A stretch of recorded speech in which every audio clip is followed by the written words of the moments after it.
नमस्कार दोस्तों, target with PS Parihar channel में आपका स्वागत है। आइए शुरू करते हैं और देख लेते हैं कि आज के समाचार पत्रों में विद्यार्थी जीवन से संबंधित कौन-कौन सी सूचनाएं हैं। आगे बढ़ने से पहले एक और सूचना उन विद्यार्थियों के लिए जो विद्यार्थी सुपर टीईटी यानी प्राथमिक शिक्षक भर्ती की तैयारी कर रहे हैं। वे सभी अभ्यर्थी चक्षु प्रकाशन की इस जबरदस्त बुक को ले सकते हैं। 5000 से ज्यादा बहुविकल्पी प्रश्न दिए हुए हैं। ये प्रश्न परीक्षा में पूछे भी जा सकते हैं। पूरा का पूरा जो सिलेबस है वो कवर किया गया है, चाहे वो बाल मनोविज्ञान हो, हिंदी, संस्कृत, अंग्रेजी भाषा हो, गणित, तार्किक ज्ञान हो, पर्यावरण हो। इस पुस्तक में आपको पिछले 4 महीने का करंट अफेयर भी देखने को मिल जाएगा। 2019 और 2018 में जो सुपर टीईटी की परीक्षाएं हुई थी 68,500 और 69,000, उसका सॉल्व पेपर भी आपको इसी पुस्तक में देखने को मिल जाएगा। इस पुस्तक में एक विश्लेषण चार्ट के द्वारा यह भी बताया गया है कि किस लेसन से कितने क्वेश्चन किस साल पूछे गए हैं। जैसे हिंदी से बताया गया कि अपठित गद्यांश से कितने प्रश्न आए हैं, इसी तरीके से इंग्लिश के बारे में बताया गया है, संस्कृत के बारे में बताया गया, विज्ञान के बारे में बताया गया, गणित के बारे में बताया गया है। काफ़ी अच्छी पुस्तक है। सभी कापी किताबों की दुकानों में आपको ये पुस्तक मिल जाएगी और अगर आप लोग ऑनलाइन मंगवाना चाहते हैं तो उसकी लिंक मैंने डिस्क्रिप्शन बॉक्स में दे दी है। चलिए शुरू करते हैं आज की सूचनाओं को। सबसे पहली जो सूचना है वो है आज बीएड वैधता की सुप्रीम कोर्ट में अहम सुनवाई। कई राज्यों के विद्यार्थियों को इस केस का इंतजार है, चूंकि बीएड को प्राथमिक शिक्षक भर्ती में कई राज्यों ने शामिल किया है और कई राज्यों ने शामिल नहीं किया है। समय समय पर बीएड की वैधता को चुनौती भी दी जाती है विभिन्न हाई कोर्ट में, और अगर सुप्रीम कोर्ट का ऑर्डर आता है तो वो बीएड छात्रों के लिए काफी राहत भरी बात होगी। और इस केस में जो 4 फरवरी को सुनवाई हुई थी सुप्रीम कोर्ट में, एनसीटी को नोटिस भेजा गया था और भारत सरकार को भेजा गया था। भारत सरकार ने अभी अपना कोई पक्ष नहीं दिया है, कोई एसएलपी नहीं दाखिल की है, लेकिन एनसीटी ने एसएलपी दाखिल कर दिया है और भारत सरकार मुझे लगता है कि एनसीटी के द्वारा ही अपना पक्ष रखेगी अभी जब तक चुनाव चलेंगे। चुनावों की वजह से क्या ऐसा ना हो कि बीएड के छात्र या बीटीसी के छात्र बुरा मान जाए, तो इसीलिए वो पक्ष भारत सरकार अभी नहीं बन रहा है। और आज एनसीटी की तरफ से जो तुषार मेहता है, सॉलिसिटर जनरल है भारत के, वो पक्ष रखेंगे बीएड छात्रों का कि बीएड जो है वो किस तरीके से वैध है।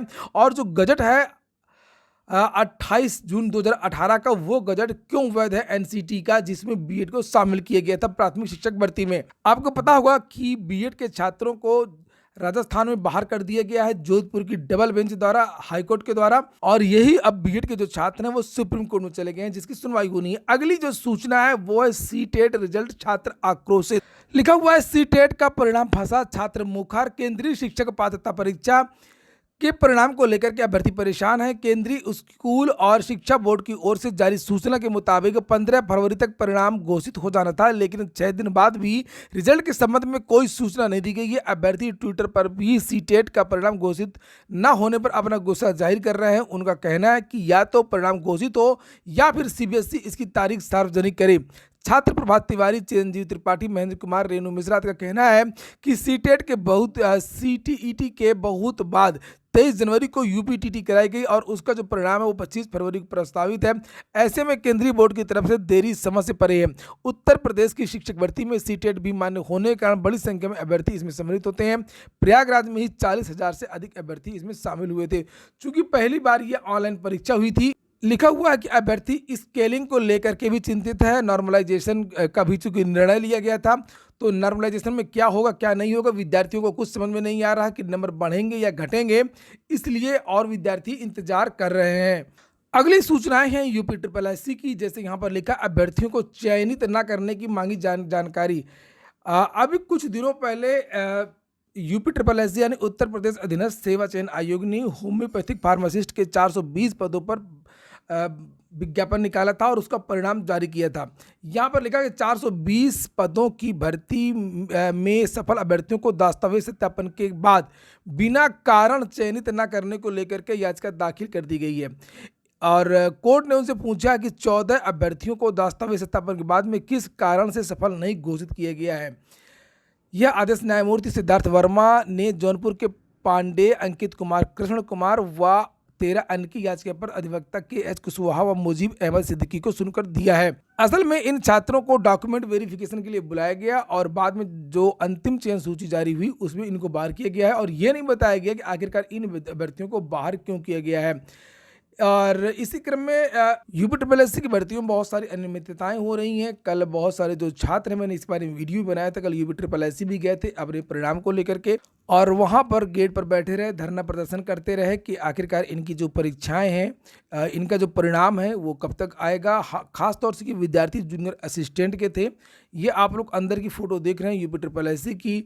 और बाद में जो परीक्षा नियंत्रक हैं और जो चेयरमैन है प्रवीर कुमार, उनसे इन छात्रों की वार्ता भी हुई थी और विद्यार्थियों ने पूछा कि आखिरकार 5 साल पुरानी 6 साल पुरानी ये भर्ती है यूपी ट्रिपल एससी की जूनियर असिस्टेंट, और इसका आप परिणाम जारी क्यों नहीं कर रहे हैं, जबकि केवल 2300 विद्यार्थी अंतिम रूप से चयनित हुए थे और इसके बाद में लगभग 550 विद्यार्थियों का चयन होना है। तो चेयरमैन की तरफ से ये बताया गया कि वही गोलमोल का जवाब जो हर बार दिया जाता है कि अगले हफ्ते बहुत जल्द आपको जो परिणाम हो जारी कर दिया जाएगा। और ये भी कहा गया कि चुनाव आयोग से हमने परिणाम जारी करने की परमिशन मांगी थी, लेकिन साफ साफ चुनाव आयोग की तरफ से स्पष्ट जो है वो आदेश नहीं दिया गया, स्पष्ट अनुमति नहीं दी गई है। इसलिए हम दोबारा रिमाइंडर भेजेंगे, दोबारा अनुमति मांगेंगे परिणाम की। कुल मिलाकर के यूपी ट्रिपल एससी की तरफ से गोलमोल जवाब दिया गया है, कुछ भी स्पष्ट नहीं बताया गया है।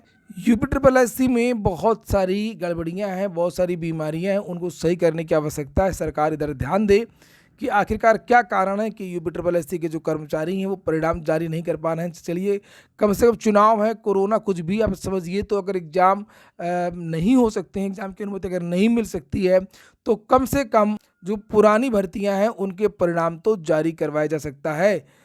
तो परिणाम भी जारी नहीं हो पा रहे हैं और यूपी ट्रिपल एससी में जूनियर असिस्टेंट का जो परिणाम है उसमें अभी बहुत ज़्यादा देरी लग सकती है। और रोजगार की जो बात है वो बहुजन समाजवादी पार्टी की तरफ से भी की गई है।